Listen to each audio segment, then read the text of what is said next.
कोई सवाल चलिए आपको समझ आ गई सर कि नहीं मैं पूछ सकता हूँ अच्छा चलिए लास्ट थिंग हमने डिस्कस किया बहुत सारी चैप्टर तो मशीन लर्निंग ओवरऑल प्रोसेस क्या है मशीन लर्निंग जो ट्रेनिंग है वो ओवरऑल प्रोसेस क्या है उसको हमने देखा था या आप ऐसे में कि मशीन लर्निंग पाइपलाइन क्या है कैसे है उससे हमने देखा मतलब दोनों को हमने दो तस्वीरों से देखा था एक तस्वीर हमने ये बनाई थी कि ओवरऑल प्रोसेस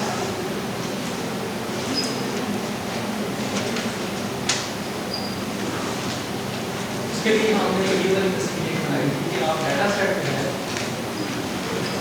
इनपुट दें इसको लर्निंग एल्गोरिथम को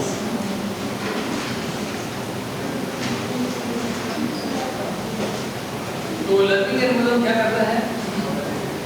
इस डाटा सेट पे ट्रेन होने के बाद एक फंक्शन है वो आपको इस्तेमाल किया है अब ये जो फंक्शन है बेसिकली ये क्या करता है ये इस डाटा सेट में देखिए जो ओवरऑल प्रोसेस हमने लर्न किया था फॉरवर्ड बार ये हमने सुपरवाइज लर्निंग एल्गोरिथम के लिए ठीक है कि सुपरवाइज लर्निंग एल्गोरिथम कैसे होते हैं जिसके अंदर आपको x और y दोनों चीजें आपसे इस डाटा सेट के अंदर दोनों भेज दो x और हर x से कॉरेस्पॉन्डिंग y जो है वो भेज दो ठीक है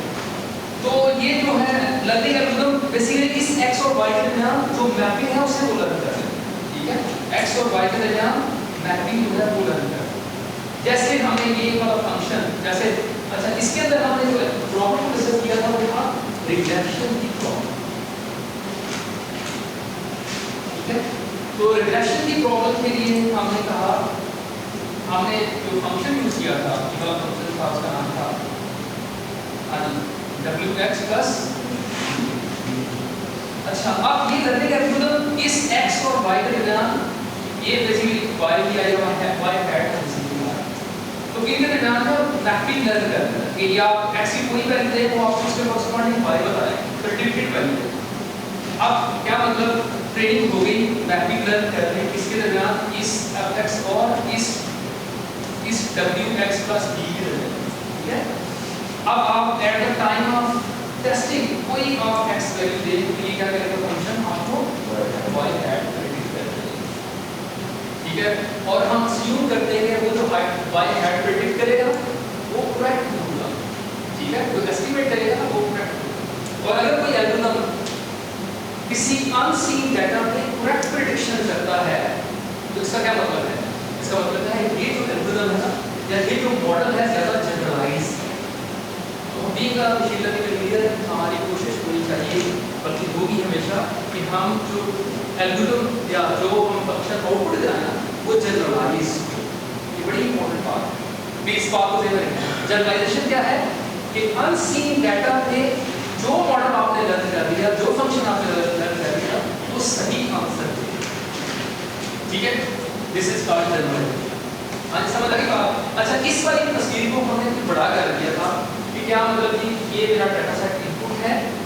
अब मशीन लर्निंग पाइपलाइन को फिर हम कैसे करते हैं ये डाटा सेट है जो हम इनपुट देंगे लेकिन इस वाले पूरे फेज को इस वाले पूरे प्रोसेस को हमने बड़ा करके देखा इसके अंदर क्या क्या डिफरेंट प्रोसेसेस हैं उसको हम देखेंगे ठीक है और डिफरेंट लॉ के साथ हमें जैसे पहला प्रोसेस है जी है फीचर एक्सट्रैक्शन आप बता सकते हैं कि फीचर एक्सट्रैक्शन से क्या मतलब है ये बताया यदि यहां आप x इनपुट दें तो पहले आप फीचर एक्सट्रैक्ट करें क्या मतलब है इसका जी कोई बता दो जी फीचर एक्सट्रैक्शन से क्या फीचर एक्सट्रैक्शन से बात ये है कि कोई मोर यूजफुल इंफॉर्मेशन जो आपने इनपुट दी है उससे गेट कर जैसे मैंने कहा कि इमेजेस के केस के अंदर ना जब आपने वापस किया बता रहे हैं कि आपका एल्गोरिथम जो है उसे आप कोई इनपुट दें कोई इमेज दें जैसे यहाँ मैं कैट का इमेज दूं तो वो मुझे बता दे कैट का या डॉग का क्या किसी कोई भी इमेज दूं लेकिन ये एल्गोरिथम है कैट के बारे में ये कैट डिटेक्टर ये जो फंक्शन है कैट डिटेक्टर का फंक्शन इससे आप कैट दें तो ये क्या बता देगा कि हाँ ये कैट है अगर कैट का इमेज नहीं है तो देन ये बताएगा कैट ठीक है तो ऐसे इमेज ऐसा डाटा जहाँ इमेज को हम रीड करते हैं तो जनरली हम वहाँ पे क्या कर रहे होते हैं फीचर एक्सट्रैक्शन कर रहे हैं, ठीक है। तो फीचर एक्सट्रैक्शन ऐसे तो मोर यूजफुल इंफॉर्मेशन, इमेज के अंदर बहुत कुछ होता है, बैकग्राउंड भी है, उसके ऊपर ऑब्जेक्ट भी है, ठीक है। तो जस्ट ऑब्जेक्ट की इंफॉर्मेशन गैदर करना, तो उसके लिए मैंने लास्ट में बात की थी जैसे एज निकालते हैं, ठीक है। This is part of feature extraction. अच्छा, इसके बाद हमने कहा इसके बाद एक और ब्लॉक है जिसको नाम दे दिया था हमने प्रेडिक्शन, या ये हमारा प्रेडिक्शन मॉडल, ठीक है। तो प्रेडिक्शन मॉडल हमेशा आप सिलेक्ट करेंगे दी या मशीन लर्निंग में, ठीक है। देखिए जैसे लास्ट में हमने कहा था कि हमारी प्रॉब्लम है रिग्रेशन की प्रॉब्लम है, ठीक है। House prediction problem, house price prediction वाली प्रॉब्लम को हम डील करेंगे, ठीक है। तो वो प्रॉब्लम एक जो डेटा था कुछ ऐसे करके, यानी जिसे हम विजुअलाइज कर रहे हैं, प्लीज बड़ी इस बात बड़ी वजह से, यानी समटाइम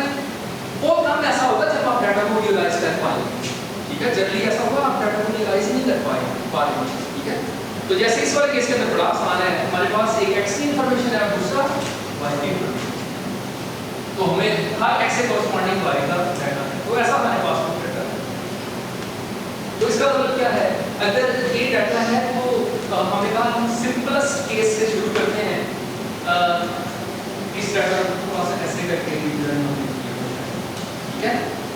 तो वुड बी नाइस कि इसके ऊपर हम ना कोई एक फंक्शन फिट कर दें, ठीक है।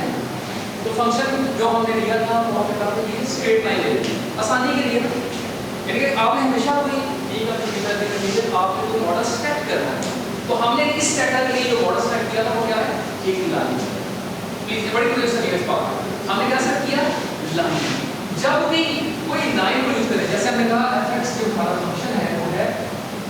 ये wx प्लस b, ठीक है। mx प्लस c से हमने ये बना दिया। अच्छा, जब भी किसी मॉडल को आप डिटेक्ट करते हैं, मतलब हम रिग्रेशन प्रॉब्लम के लिए इस स्ट्रेट लाइन को यूज करें, तो देन आप हमारा जो दो चीजें हम स्ट्रेट लाइन को यूज करते हैं इसके लिए रिग्रेशन प्रॉब्लम को सॉल्व करें। रिग्रेशन प्रॉब्लम से कहा गया कि रिग्रेशन से क्या कहा कि क्या कहा रिग्रेशन से कि आप प्रेडिक्ट करना चाहते हैं, मतलब आप कोई x दें तो उससे आपके पास जो y की वैल्यू है वो इनफिनिट आ जाएगी, सही है। ऐसे दिस इज कॉल्ड रिग्रेशन। अच्छा, अब इस केस के अंदर मतलब यहाँ पे कोई x की वैल्यू दें तो यहाँ y है जो मेरा fx है या y हैट है, इसके अंदर बेतहाशा वैल्यू आ सकती है, continuous value, infinitely many value जो है वो आ सकती है, दिस इज कॉल्ड रिग्रेशन। अच्छा, अगर आप उसके अंदर बड़ी तो इस बात को दोबारा बताना, अगर उसके अंदर रिग्रेशन प्रॉब्लम सॉल्व करने के लिए अगर आप मॉडल जो है वो स्ट्रेट लाइन फिक्स करते हैं, ठीक है, तो देन आपका रिग्रेशन प्रॉब्लम का क्या कहता है, this is part of linear regression. Problem कह रही है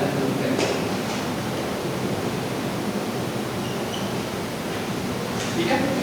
अगर आप स्ट्रेट लाइन यूज करते हैं तो then this is called linear regression, ठीक है। इसका मतलब क्या हुआ, पॉलीनॉमियल रिग्रेशन नहीं हो सकता, मतलब इसके ऊपर हमें ज़्यादा ऐसे लग रहा है स्ट्रेट लाइन को जबरदस्त काम नहीं करेगी, ठीक है। इस डाटा में बिल्कुल फिट नहीं होगी। उल्टे राइज में हम कर्व डाटा कोई कर्व वाली जो कोई पॉलीनॉमियल है उसे हम तो इंशाल्लाह लेटर हम भी देखेंगे। तो अच्छा, एक चीज दूसरी बात बड़ी वजह से अभी मैं बता रहा हूँ this is called linear regression algorithm या linear regression model, linear regression to deal with the linear regression problem. अच्छा, दूसरी बात, इसके अंदर हम कितने वेरिएबल यूज कर रहे हैं, इंशाल्लाह इसके अंदर कितने वेरिएबल यूज कर रहे हैं, ठीक,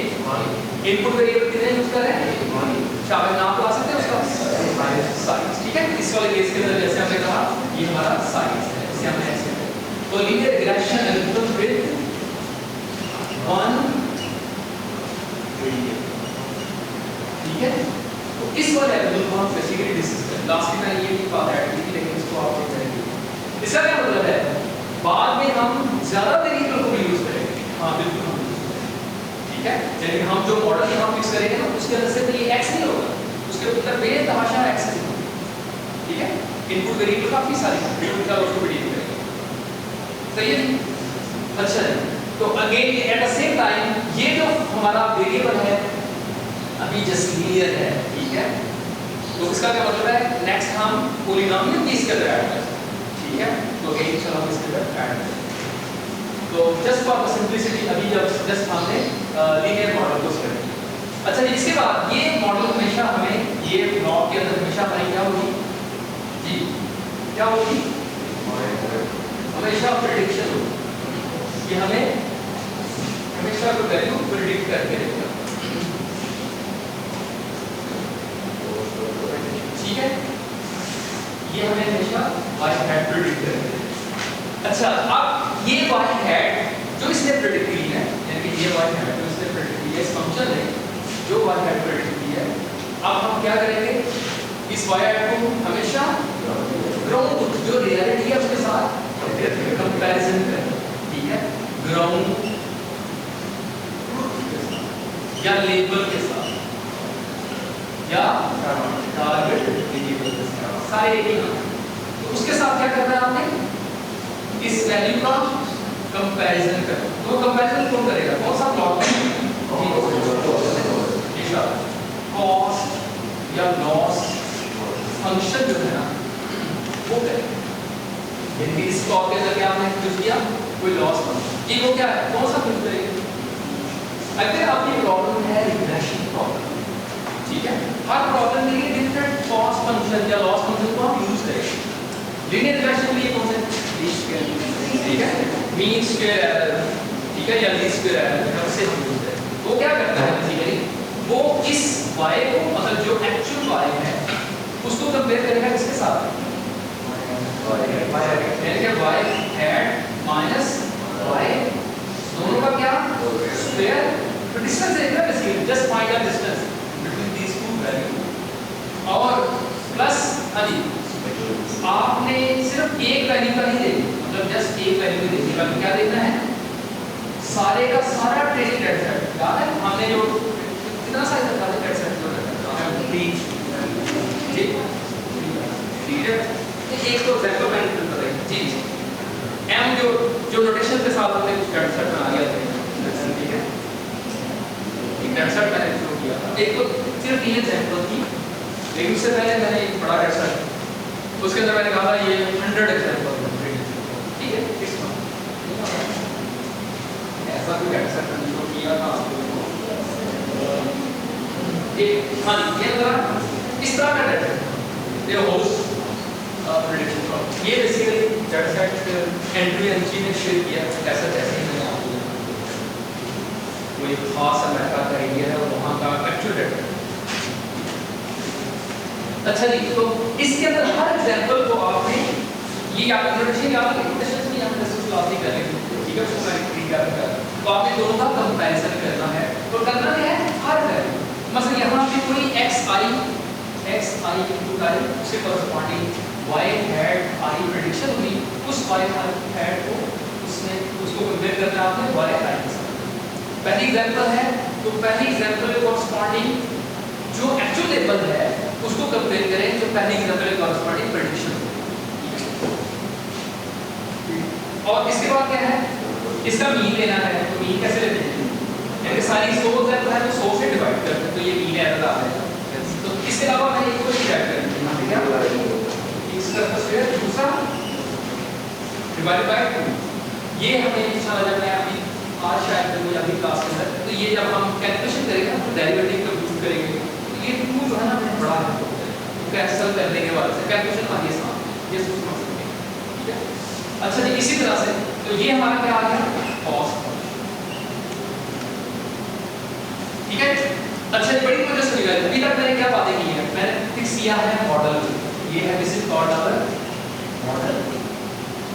function, this is called our cost function, ठीक है। अच्छा, अब ये w एक चीज हो गई, ये w और d क्या है बताइए आपको जी, these are हाँ स्लोप है और इंटरसेप्ट है, लेकिन मशीन लर्निंग के कॉन्टेक्स्ट में इसमें क्या करेंगे,